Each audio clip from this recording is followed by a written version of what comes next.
अच्छा जी, आगे हमारे पास आता है पैरामेट्रिक रेलू। ये जो है ना, पीछे हम पढ़ के आए लिकी रेलू, सेम टू सेम इसका फार्मूला भी वही है। मैं ना पहले डायरेक्ट इसका आपको फार्मूला दिखा देता हूँ ताकि आपको ना आए नज़र आए कि जो हमने लिकी रेलू पढ़ा था ना, अगर ये देखें तो ये सेम टू सेम वही फार्मूला है। तो अब आप सोच रहे होंगे कि फिर इसमें और लिकी रेलू में क्या फ़र्क हुआ।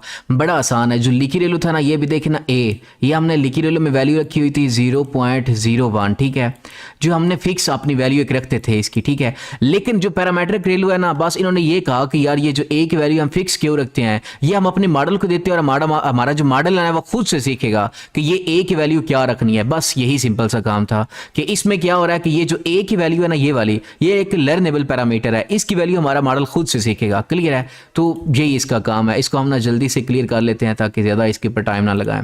अच्छा, ये फार्मूला अब आपने ध्यान रखना चाहिए। इस फार्मूले के हिसाब से एक बार देखिएगा।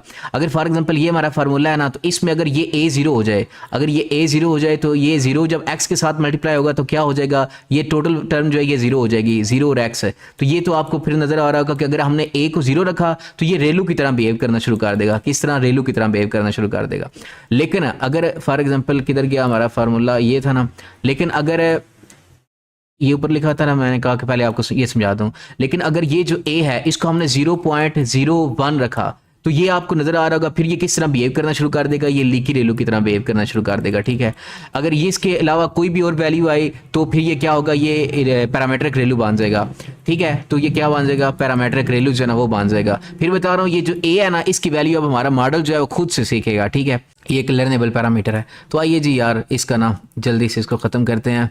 ये हमारे पास है जी इसका ग्राफ है, ये रेलू का। अब मैंने आपको बताया कि जो रेलू के अंदर नेगेटिव वैल्यूज को हम जीरो कर रहे थे ना, सब मसला उसी का ही है। वो जो डेड न्यूरॉन्स हो रहे थे ना, उनको सॉल्व, मतलब ये जो डेड न्यूरॉन्स हो रहे थे ना, इनको ही सॉल्व करना है हमने। पहले लिखी रेलू आया, उसने कहा कि भाई जो ये जो है ना न्यूरॉन है, इसका जो भी नेगेटिव वैल्यू होगी उसको 0.01 से जो है ना वो मल्टीप्लाई कर लो और कोई ना कोई वैल्यू दो कि ये डेड ना हो। लेकिन वहीं पर पैरामेट्रिक रेलू आया, उसने कहा कि भाई हम कौन होते हैं ये वैल्यू देने वाले, हमारा मॉडल खुद से सीखेगा, जो हमारे मॉडल को वैल्यू ठीक लगी वो सीख लेगा। ठीक है, तो अभी फॉर एग्जाम्पल ये देखो, ये रेलू का पहले था, नेगेटिव वैल्यू इसके लिए जीरो हो रहा था और ये, ठीक है।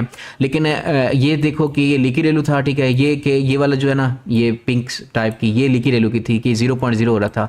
ये जो है ना, ये वाला ग्राफ, ये वाला, ये किसका है, ये पैरामेट्रिक रेलू का है। क्लियर है? पैरामेट्रिक रेलू में क्या होता है कि हमारा मॉडल खुद से, अभी फॉर एग्जांपल लिकी रेलू में ये वैल्यू थी 0.01, तो हमारा मॉडल क्या पता खुद से ये वैल्यू सीख ले कि एक सीख ले, क्या पता दो ले आए एक जगह पे, क्या पता तीन ले आए, क्या पता 0.00001 ले आए, क्या पता 0.1 ले आए, यानी कोई भी एक वैल्यू जो हमारा मॉडल खुद से सीखेगा। क्लियर है?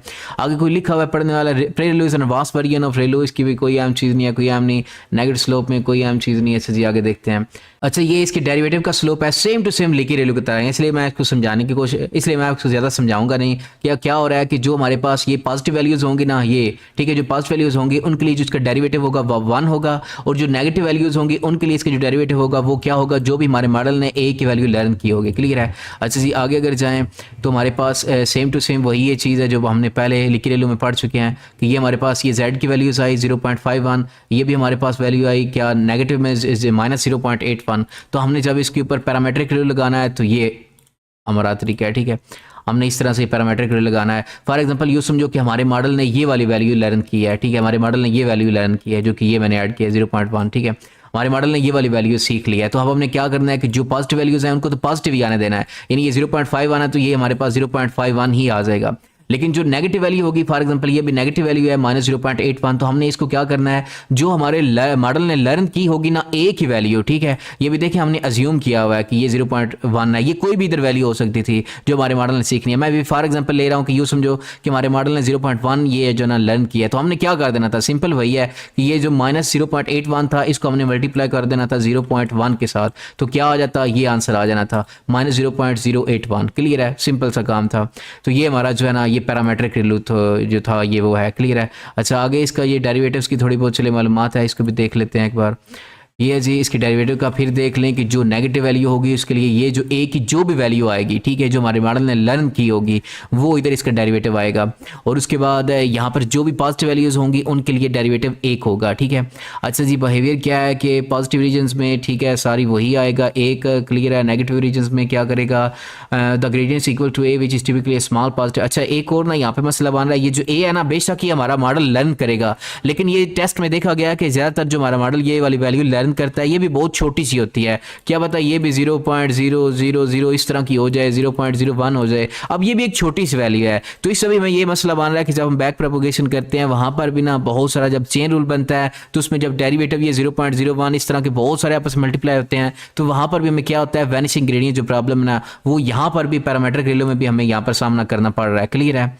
इसके कुछ एडवांटेज भी हैं। क्या है जी, इसमें भी आप जो डेड न्यूरॉन्स थे ना पहले मसला वो भी नहीं रहेगा क्योंकि इसमें कोई ना कोई वैल्यू तुम्हारा मॉडल सीख लेगा एक। ठीक है, आगे जी हमारे पास क्या है कि the learnable slope a allows the network to adopt diverse data. ठीक है जी, ड्रॉबैक्स क्या है? ड्रॉबैक्स ये हैं कि अब ना एक और हमारे पास ये आ गया है पैरामीटर, कौन सा? ए, जिसको हमारे मॉडल ने सीखना है, जिससे क्या होगा हमारी कंप्यूटेशन कम्प्लेक्सिटी बढ़ जाएगी, यानी ये कंप्यूटेशनली थोड़ा सा एक्सपेंसिव अब हो जाएगा, जिससे परफॉर्मेंस भी थोड़ी सी डिक्रीज करेगी। और दूसरा ये कि अगर ये ए की वैल्यू कोई छोटी हो गई तो फिर हमें क्या होगा, ग्रेडियंट जो है ना उसके इश्यूज आ जाएंगे। यानी अगर तो बहुत छोटी हुई तो वैनिशिंग ग्रेडियंट प्रॉब्लम होना शुरू हो जाएगी, अगर ये वैल्यू बहुत इसने बड़ी रख ली तो एक्सप्लोडिंग ग्रेडियंट जो है ना इसका मसला होना शुरू हो जाएगा। ये वैनिशिंग ग्रेडियंट क्या होता है, एक्सप्लोडिंग ग्रेडियंट क्या होता है, ये आगे जो हमारा ऑप्टिमाइजर वाला सेक्शन होगा ना वहाँ पर जो है इसको डिटेल्स सीखेंगे। क्लियर है? तो हमारा ये जो पैरामीट्रिक वैल्यू था ना, ये जो मेरा पैरामीट्रिक रेलू था ये यहीं तक था यार। इसको ना सिंपल एक बार मैं आपको समझा दूं कि हम ना क्या करते थे, जो रेलू था ना हमारा, रेलू में हमारा फार्मूला ये था कि मैक्स है, ठीक है, हम 0 और ये जो है ना जेड ये ले रहे थे, यानी अगर जेड की जो भी पॉजिटिव वैल्यू आई वो हमने आउटपुट में दे दी थी, जो नेगेटिव आनी थी उसको हमने 0 कर देना था। लेकिन रेलू में हमने क्या किया कि जो नेगेटिव वैल्यू फॉर एग्जाम्पल यहाँ से कोई आ रही है उसको हमने 0.01 के साथ मल्टीप्लाई करवाना था और वो वैल्यू ले लेनी थी। और जो हमारा पैरामीट्रिक रेलू है अब ये सिर्फ ये कह रहा है कि जो ए की तुम वैल्यू भाई तुमने रखी है ना 0.01 ये ना रखो, बल्कि ये हमारे मॉडल को खुद से सीखने दो, जो हमारे मॉडल ने वैल्यू दी आपने उसको जो नेगेटिव वैल्यू होगी उसके साथ मल्टीप्लाई करवा देना है, बस यही इसका काम था।